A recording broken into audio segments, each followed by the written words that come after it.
14 साल पहले एक फंगल महामारी ने लगभग सभी जानवरों और पक्षियों को खत्म कर दिया था। फल, फूल, सब्जियां और बीज भी लगभग विलुप्त हो गए थे। नतीजा यह हुआ कि 2 साल बाद खाद्य श्रृंखला के टूटने से दूसरा गृह युद्ध शुरू हो गया।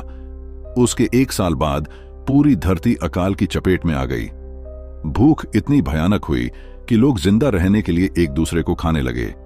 लेकिन इस बर्बाद दुनिया में फ्रीमैन परिवार के पास कुछ राज थे जिससे वो फसलें उगा पाते थे, और वही राज उनकी सबसे बड़ी चुनौती बन गए। बाहर से लुटेरे उसे छीनने आते रहते थे। आज भी कुछ लोग उनकी फेंसिंग काटकर खेतों में घुस आए थे। उनमें से हर एक के पास हथियार थे जिन्हें वो फार्म हाउस पहुंचते ही छिपा गए। फिर उन्होंने शिष्टता से आवाज लगाई कि वो बस रास्ते से गुजर रहे हैं और उन्हें कुछ देर आराम की जगह चाहिए, लेकिन जवाब में उन पर गोलियों की बौछार कर दी गई। उन्हें वहीं ढेर कर दिया गया।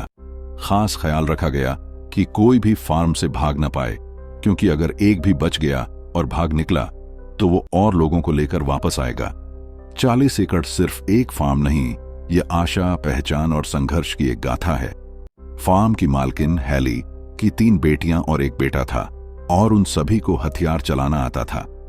हैली और उसके पति गेलन दोनों सेना में रहे थे और रोज वो बच्चों को सैन्य ड्रिल सिखाते थे। उनकी सबसे छोटी बेटी कुकी भी हेडशॉट में माहिर थी। सबसे बड़ी बेटी रेन को स्नाइपिंग पसंद थी। बेटा मैनी ऑलराउंडर था। बीच वाली बेटी डेनिस क्लोज कॉम्बैट में तेज थी। यानी पूरा परिवार जानलेवा था। हर इलाके में कैमरे लगे थे। फार्म के चारों ओर लोहे की फेंसिंग थी और उनमें 24/7 करंट बहता था। फिर भी घुसपैठिए अंदर आ गए थे। यह चिंता की बात थी। जब हैली ने यह बात अपनी दोस्त ऑगस्टा से चर्चा की तो उसे पता चला कि हाल में कैनिबल्स, नरभक्षियों के एक गैंग के होने की बात सामने आई है। उन्हें और भी सतर्क रहने की जरूरत थी। वैसे ऑगस्टा का परिवार और 2 अन्य करीबी परिवार पूरी तरह फ्रीमैन परिवार पर निर्भर थे, क्योंकि हैली उन्हें फसल उगाने के लिए बीज सप्लाई करती थी। सर्दियां आ रही थीं और ऑगस्टा समझ नहीं पा रही थी कि इस बार वो कैसे बचेंगे। उनमें से कुछ तो 1 हफ्ते से भूखे थे। उन्हें और बीज चाहिए थे। हैली ने उसे यकीन दिलाया कि वो कल तक इसकी व्यवस्था कर देगी। अगली सुबह मैनी सामान लेकर निकला। एक पुरानी कंपनी थी जहां वो संसाधनों का आदान प्रदान करते थे। मैनी वहां बीज देकर वापस आने के लिए गया, लेकिन बाहर घूमने की आजादी कम ही मिलती थी, इसलिए वो मस्ती करने नदी पर चला गया। कुछ देर तैरने के बाद वो बाहर निकला। तभी उसकी नजर एक खूबसूरत लड़की पर पड़ी। लड़की ने मैनी को पहली नजर में ही फंसा लिया। वो उसे देखता ही रह गया, मंत्रमुग्ध होकर। इसी बीच रेडियो पर हैली को ऑगस्टा से पता चला कि कैनिबल्स ने फ्लेमिंग परिवार पर हमला कर दिया है। उन्होंने बच्चों तक को नहीं छोड़ा और उन सभी को एक लाइन में लगाकर खा गए थे। ऑगस्टा के ग्रुप के एक स्काउट ने यह नजारा देखा था, इसीलिए वो इतने यकीन के साथ बता पा रही थी। इस खतरनाक वक्त में हैली का पति और बेटा दोनों ही घर से दूर थे। गेलन संसाधनों की तलाश में बाहर गया था। रास्ते में उसे मैनी जैसा एक पलटा हुआ वाहन दिखाई दिया। जमीन पर गोलियों के खाली खोल और खून के निशान थे। गेलन ने थोड़ी स्काउटिंग की और फिर लौट आया। उसने हैली को बताया कि उसे सड़क पर मैनी जैसा वाहन मिला था। इसे देखकर पहले तो वो डर गया, लेकिन करीब से देखने पर पता चला कि यह मैनी का नहीं है। गेलन अपनी तीनों बेटियों के लिए कुछ सामान, पिस्तौल, मसाले वगैरह एक बंकर से लेकर आया था। वैसे आज डेनिस की आर्मी ट्रेनिंग पूरी होने वाली थी, इसलिए सेलिब्रेशन का प्लान था, लेकिन दिमाग में मैनी को लेकर डर बना हुआ था। शाम को डेनिस की मां ने उसे अपने परिवार, कॉलोनी और 40 एकड़ की रक्षा करने की शपथ दिलवाई। उसके बाद सभी ने जमकर सेलिब्रेट किया। थोड़ी देर बाद मैनी भी लौट आया और उसके पिता उससे मिलने आए। क्या हुआ, इतनी देर कहां था? बहस छिड़ गई। असल में मैनी उस लड़की का पीछा करते हुए उसकी कॉलोनी तक चला गया था। उसने पूरा दिन उसे देखते हुए बिताया और वापस आकर पिता से झूठ बोला कि वो ध्यान भटकने से गलत रास्ते पर चला गया था, इसलिए देरी हो गई। इसी दौरान मैनी की नजर जलाई जा रही फसल के डंठलों पर पड़ी। उसने अपनी मां पर गुस्सा निकाला, कहा कि उन्हें दूसरों को दे देना चाहिए था, इससे उनकी मदद होती। लेकिन उसकी मां को बाहर वालों से कोई लगाव नहीं था, क्योंकि पिछले 12 सालों में किसी ने भी उन्हें कभी कुछ नहीं दिया था। वैसे वो पूरी रात उस लड़की के ख्यालों में खोया रहा। सुबह होते ही वो बाउंड्री की फेंसिंग काटकर चुपचाप निकला और उसी नदी पर पहुंच गया जहां उसने लड़की को देखा था। जब लड़की वहां नहीं मिली तो उसने कैंप लगाया और यादें ताजा करते हुए उसके कई पोर्ट्रेट बनाए, यानी वो प्यार में दीवाना बन गया था। इसी बीच उन पर मंडरा रहा खतरा और भी बड़ा हो गया और अब तो ऑगस्टा से भी संपर्क टूट गया था। हैली ने जानबूझकर रिस्क लेने का फैसला किया, क्योंकि अगर पड़ोस का परिवार कैनिबल्स का शिकार हो सकता है तो वो अगले हो सकते हैं। इसलिए वो हथियार लेकर सच्चाई का पता लगाने और खतरे को भांपने के लिए सबको लेकर निकल पड़ी। पहले वो उस कंपनी पर गए जहां उनकी ट्रेड एक्सचेंज होती थी। वहां डेनिस को छत से लटके कुछ शव मिले। हलचल सुनकर वहां कुछ सैनिक निकल आए।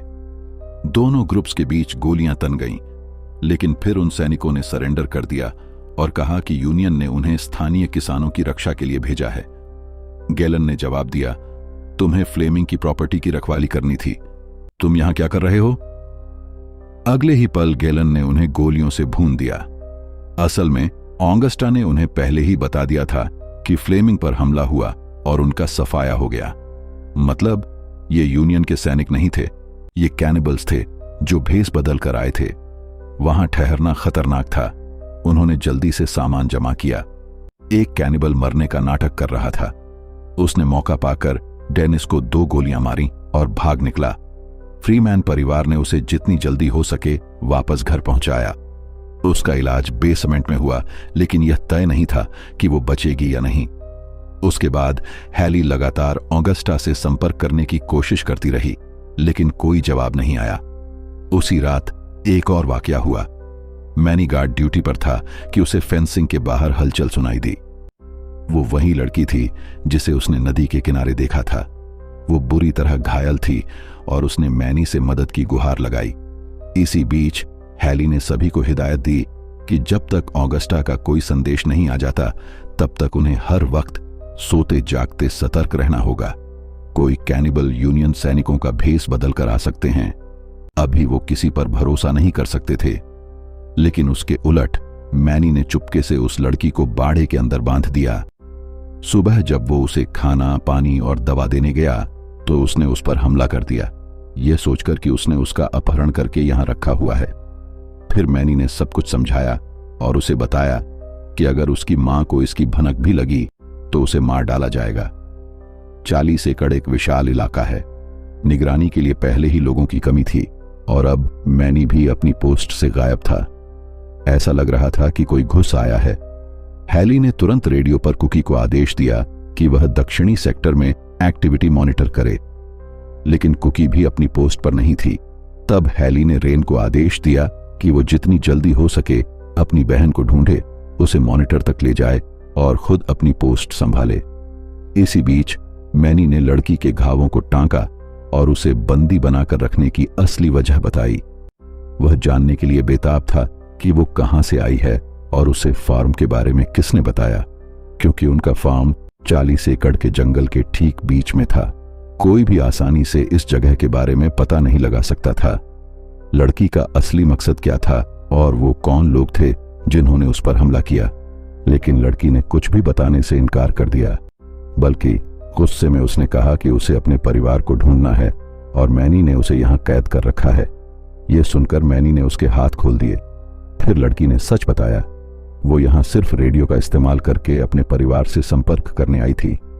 ऑगस्टा, उसकी आंटी, ने उसे इस जगह के बारे में बताया था और कहा था कि सिर्फ फ्रीमैन परिवार ही उसकी मदद कर सकता है। धीरे धीरे दोनों एक दूसरे के सामने खुलने लगे। लड़की ने बताया कि उसने मैनी को नदी किनारे उसे घूरते देखा था और अगले दिन वो उसे देखने वापस आया था। दोनों का चेहरा लाल हो गया और यहीं से उनके बीच प्यार की कलियां फूटने लगीं। माहौल बिल्कुल सही था। वो अपनी ही दुनिया में खोए हुए थे। अचानक उसके माता पिता मैनी को ढूंढते हुए वहां आ पहुंचे। गैलन ने बिना एक पल सोचे लड़की को बाहर घसीटा और मैनी को बाड़े में बंद कर दिया। मैनी ने गुहार लगाई, लेकिन उसकी मां ने सीधे कहा, अगर तुम चुप नहीं बैठोगे तो लड़की को मार दिया जाएगा। उसके बाद लड़की की पूछताछ शुरू हुई। मौत के डर से उसने उन्हें सब कुछ बता दिया। उसका नाम डॉन था और वह यूनियन आर्मी में नर्स थी। उसे 12 लोगों के एक ग्रुप के साथ किसानों की मदद के लिए यहां भेजा गया था, लेकिन कैनिबल्स ने उन पर हमला कर दिया था। सबसे बड़ा सवाल यह था, उसे फ्रीमैन फार्म के बारे में कैसे पता चला, क्योंकि यूनियन को भी इसके बारे में पता नहीं था। तब डॉन ने खुलासा किया कि वह असल में ऑगस्टा की भतीजी है। यहां से कहानी 12 साल पहले फ्लैशबैक में चली जाती है, जब हमें पहली बार ऑगस्टा दिखती है। उस वक्त दूसरे गृहयुद्ध के बाद हैली अपने बेटे के पास अपने गांव लौटी थी। एक शाम उसकी कार सड़क के बीच में खराब हो गई और ऑगस्टा ने उसकी मदद की। ऑगस्टा अक्सर गंदे जोक्स सुनाकर उसे हंसाती थी। रेडियो पर भी वो दिन भर रंगीन बकवास बकती रहती और जोर जोर से हंसती, यानी उनकी जोड़ी जबरदस्त थी। उस रात कार के खराब होने के बाद ऑगस्टा ने उसे अपने वाहन में घर छोड़ दिया। घर पहुंचने पर पता चला कि पूरा फ्रीमैन परिवार कत्ल कर दिया गया है। हैली के पहले पति की भी उसी नरसंहार में हत्या कर दी गई थी, लेकिन मरने से पहले उसने अपने बेटे मैनी को अस्तबल में छिपा दिया था, जिससे मैनी बच गया। मैनी का रिश्ता अपने सौतेले पिता के साथ भी अच्छा था, लेकिन उस वक्त वो खुद पर काबू नहीं था। किसी तरह वो बाड़े से भाग निकला और उसने ऑगस्टा को रेडियो किया। उसने उसे बताया कि उसकी भतीजी की जान खतरे में है। दूसरे छोर से कुछ शोर आया, लेकिन कोई जवाब नहीं आया। फिर मैनी ने अपनी मां से कहा कि ऑगस्टा मुसीबत में हो सकती है, उन्हें तुरंत उसे बचाने जाना चाहिए, लेकिन उसके माता पिता ने मना कर दिया, क्योंकि ऑगस्टा एक मरीन थी और खुद को बचाना जानती थी। अभी के लिए मैनी को फार्म पर ध्यान देना चाहिए। मैनी ने सिर्फ स्काउटिंग करके सच्चाई जानने की इजाजत मांगी, लेकिन वह भी नहीं मिली। नतीजतन सुबह होते ही वह डॉन के साथ निकल पड़ा। हैली को यकीन था कि उसका बेटा एक बड़े जाल में फंस रहा है। मां है तो मां ही होती है। उसने एक पल भी गंवाए बिना फार्म की जिम्मेदारी गेलन को सौंपी और अपने बेटे को बचाने निकल पड़ी। इसी बीच मैनी और डॉन ऑगस्टा के छिपने की जगह पर पहुंच गए, लेकिन चारों तरफ सन्नाटा पसरा हुआ था। दूसरी ओर 40 एकड़ का मुख्य कैमरा अचानक ऑफलाइन हो गया। गेलन अपने वाहन में वहां पहुंचे। उन्होंने सामान चेक किया, सब ठीक था, लेकिन उन्हें पता नहीं चल पा रहा था कि फेंसिंग में करंट है या नहीं। इसी बीच हैली भी ऑगस्टा के गांव पहुंची और नजारा देखकर वह सहम गई। गांव वालों को मार डाला गया था और उनके शव ड्रमों के अंदर जमा दिए गए थे।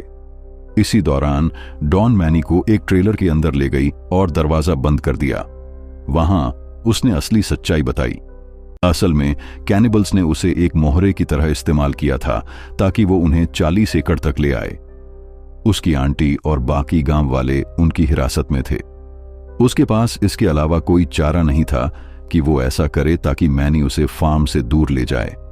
इसी बीच हैली रेडियो रूम में पहुंची, लेकिन ऑगस्टा वहां भी नहीं थी। जैसे ही उसने खुद को समझाया कि आसपास कोई नहीं है, किसी ने पीछे से उसे पकड़ लिया। हैली चाहे कितनी भी कोशिश कर ले, उसकी पकड़ से खुद को आजाद नहीं कर पा रही थी। इसी दौरान स्काउटिंग करते हुए गेलन उस जगह पहुंचे जहां फेंसिंग काटी गई थी। फिर उसकी नजर एक हिरण पर पड़ी, लेकिन यह कैसे संभव था? यह असल में ध्यान भटकाने की तरकीब थी। पल का फायदा उठाते हुए कैनिबल्स ने गेलन को पकड़ लिया और अंदर घुस गए। मिनटों के अंदर फार्म के कैमरे एक के बाद एक बंद होने लगे। खतरा भांपते हुए रेन तेजी से अपनी पोस्ट पर पहुंची और उसने तुरंत गेलन को सूचना दी, लेकिन तब तक कैनिबल्स उस पर काबू पा चुके थे। जैसे ही उसे होश आया, उसने उन्हें ढेर कर दिया। इसी बीच जब हैली ने आंखें खोलीं, तो खुद को ऑगस्टा के साथ कैनिबल्स की जेल में पाया। वहां का माहौल डरावना था। रेन ने एक पल भी गंवाए बिना कैनिबल्स पर फायरिंग शुरू कर दी। जवाब में उन्होंने भी गोलियां चला दी। फिर गेलन ने उसे रेडियो करके अपनी पोस्ट छोड़कर बेसमेंट में जाने को कहा। उसने ऐसा ही किया और वह समय रहते बेसमेंट में पहुंच गई। घुस बैठिए, उसे ढूंढते रहे। इसी बीच हैली के साथ कैद में ऑगस्टा ने पूछा, तुम कैनिबल्स के चंगुल में कैसे फंस गई? हैली ने बताया कि उसकी भतीजी फार्म पर आई थी। इसका मतलब था कि कैनिबल्स ने उसे मोहरा बनाकर भेजा था और शायद हैली के हाथों उसकी मौत हो गई। कम से कम ऑगस्टा ने तो यही सोचा, लेकिन हकीकत इसके उलट थी। मैनी ने डॉन को बचा लिया था। यह सुनकर ऑगस्टा खुश हो गई, लेकिन अगले ही पल उसकी खुशी गम में बदल गई। कैनिबल्स ने उसका सिर कलम कर दिया और सिर लेकर चले गए। हैली गालियां देने लगी, इसलिए उसे भी बेरहमी से पीटा गया। इसी बीच पता चला कि पकड़े जाने से पहले ऑगस्टा ने कुछ बच्चों को छिपा दिया था। वो भूख से बेहाल थे और जैसे ही मैनी ने उन्हें खाना दिया, वो भूखे भेड़ियों की तरह उस पर टूट पड़े। इसी बीच डॉन ने उससे धोखा देने के लिए माफी मांगी, लेकिन गुस्सा होने की बजाय मैनी ने तत्काल फैसला किया वह डॉन की आंटी को ढूंढने जाएगा। हालांकि उसे पता था कि इस दौरान उसका अपना परिवार खतरे में पड़ सकता है, फिर भी उसने यह रिस्क उठाया। डॉन ने बताया कि वह कैनिबल्स के छिपने की जगह जानती है। अब सिर्फ एक ही सवाल था कि वहां पहुंचने में कितना वक्त लगेगा। इसी बीच 40 एकड़ की स्थिति खराब होती जा रही थी। घुसपैठियों की तादाद लगातार बढ़ रही थी, क्योंकि वो अपनी चालाकी से पहले ही आधी जंग जीत चुके थे। अब बस अंदर से फार्म को खोखला करना बाकी था। रेन और कुकी बेसमेंट में सुरक्षित थीं, लेकिन डेनिस ऊपर फंसी हुई थी। चोट लगने की वजह से वो ज्यादा कुछ नहीं कर पा रही थी। तब गैलन ने अपने हथियार उठाए और दोनों लड़कियों को नीचे रहने को कहा। वह डेनिस को बचाने ऊपर गया। इसी बीच एक कैनिबल हैली की टांग काटने के लिए पहुंचा, लेकिन यह उल्टा पड़ गया। हैली ने किसी तरह उसे खत्म कर दिया और उसकी बंदूक ले ली। फिर आवाज सुनकर कैनिबल लीडर, वही जिसने डेनिस को 2 गोलियां मारी थीं, वहां आ पहुंचा। वह निहत्था था। हैली ने कोई दया नहीं दिखाई और उसे वहीं ढेर कर दिया। तब तक मैनी भी आ पहुंचा था। उसकी मां ने गुस्से में उसे खूब लताड़ा। फिर उसने समझाया, तुम मुझे जितना चाहो नफरत करो, लेकिन मैं तुम्हें खो नहीं सकती। मैनी ने कहा, मैं आपसे कभी नफरत नहीं कर सकता, मैं बस अपना रास्ता तलाश रहा हूं। वह जानता था कि उसकी मां की सख्ती ही सभी के बचने की चाबी थी, और उसने यह साबित भी कर दिया था। वो वहां से आसानी से भाग निकले, क्योंकि पूरा कैनिबल गैंग फार्म पर कब्जा करने चला गया था। इसी बीच गैलन ऊपर पहुंच चुके थे। उन्होंने तुरंत रेन को सिक्योरिटी सिस्टम एक्टिवेट करने का आदेश दिया। पलक झपकते ही स्टील के शटर पूरे घर को ढक गए और लाइटें बंद हो गईं। अब घर एक बंकर से कम नहीं था। गैलन को घर का हर कोना याद था, और उन्होंने इसका फायदा उठाते हुए घुसपैठियों को एक एक करके ढेर कर दिया। चंद सेकंडों में कोई भी घुसपैठिया जिंदा नहीं बचा, लेकिन इस प्रक्रिया में गैलन खुद बुरी तरह घायल हो गए। दूसरी ओर डॉन और उसके भाइयों को बचाने हैली और मैनी पहुंचे। वे सभी सुरक्षित थे, लेकिन जैसे ही उन्हें अपनी आंटी के बारे में पता चला, उनकी आंखों में आंसू छलक आए। रुकने का वक्त नहीं था। उन्होंने जल्दी से सभी को वाहन में बैठाया और फार्म की ओर वापस चल पड़े। इसी बीच गैलन ने डेनिस को बचा लिया था और सेफ रूम में लौट आए, लेकिन वहीं गिर पड़े। उनका घाव गहरा था। दोनों लड़कियां सदमे में थीं, सोच रही थीं कि अब आगे क्या करें। ऊपर से घुसपैठियों ने सेफ रूम के दरवाजे से तेल डालना शुरू कर दिया ताकि उन्हें जिंदा जला दिया जाए। आखिरकार गैलन ने एक योजना बनाई और रेन को बताया कि जैसा कहा जाए वैसा करे। अब तक हैली और मैनी वापस आ चुके थे। वो उस जगह से अंदर घुसे जहां से मैनी चुपके से निकला करता था। उसकी मां को इसका पता अब चला। वैसे वो चुपचाप आगे बढ़ते रहे, लेकिन जैसे ही वो फार्म के करीब पहुंचे, उन पर फायरिंग शुरू हो गई। इस गोलीबारी में डॉन का एक भाई मारा गया। उसी पल हैली ने मैनी को आदेश दिया कि वो बच्चों को सेफ रूम में ले जाए और उन्हें बचाए, जबकि वह पीछे रहकर कवर फायर देगी। इसी बीच रेन ने सेफ रूम का दरवाजा खोला। 2 घुसपैठिए अंदर आए। उनमें से एक ने डेनिस के गले पर चाकू रख दिया और उन्हें पूरे कमरे की तलाशी लेने को मजबूर किया। ऐसा लग रहा था कि गैलन की चाल उन पर ही उल्टी पड़ सकती है। तलाशी लेते हुए कैनिबल गैंग की वह औरत हथियारों के कमरे तक पहुंच गई। गैलन वहां घात लगाए छिपे हुए थे। इतने सारे हथियार और बीज देखकर विचलित हुई। वह औरत बिना सतर्क हुई। गैलन ने उसे गोली मार दी। दूसरे घुसपैठिए को भी मौका नहीं मिला और वह पल भर में मारा गया। बाहर पूरे 40 एकड़ में गोलियों की तड़तड़ाहट गूंज रही थी। अनगिनत घुसपैठिए हैली के पीछे थे। जब तक उसकी मैगजीन में गोलियां थीं, वह लड़ती रही। इस दौरान उसे एक गोली लगी भी, लेकिन तब तक वह उस बाड़े तक पहुंच चुकी थी जहां वह छिप सकती थी। इसी बीच मैनी पर भी एक के बाद एक घुसपैठिए आते रहे। डर अपने चरम पर था। कोई नहीं जानता था कि किस गोली पर किसका नाम लिखा है, लेकिन किसी तरह वो इस मुसीबत से पार पा गए और सेफ रूम में पहुंच गए। उसे जिंदा देखकर रेन खुश हो गई, लेकिन उसके साथ बाहर वालों को देखकर गुस्सा भी आया। लेकिन डॉन ने जिम्मेदारी संभाल ली। जैसे ही अंदर आई, वह एक नर्स थी और गैलन का इलाज कर सकती थी। इसी बीच मैनी अपनी मां को वापस लाने निकल पड़ा, लेकिन उसकी मां घायल हालत में उस बाड़े के अंदर फंसी हुई थी और उसके चारों ओर घुसपैठियों का झुंड था। उसे काबू करना उनके लिए चुनौती बन गया था। हालांकि उसकी गोलियां खत्म हो चुकी थीं, लेकिन उसके पास एक चाकू था और वह एक सैनिक थी जो लड़ना जानती थी। उसने कई घुसपैठियों को एक एक करके ढेर किया और खुद खून से लथपथ हो गई। फिर एक घुसपैठिए ने उसे काबू कर लिया और जैसे ही वह उसे खत्म करने वाला था, मैनी ने उसे गोलियों से छलनी कर दिया।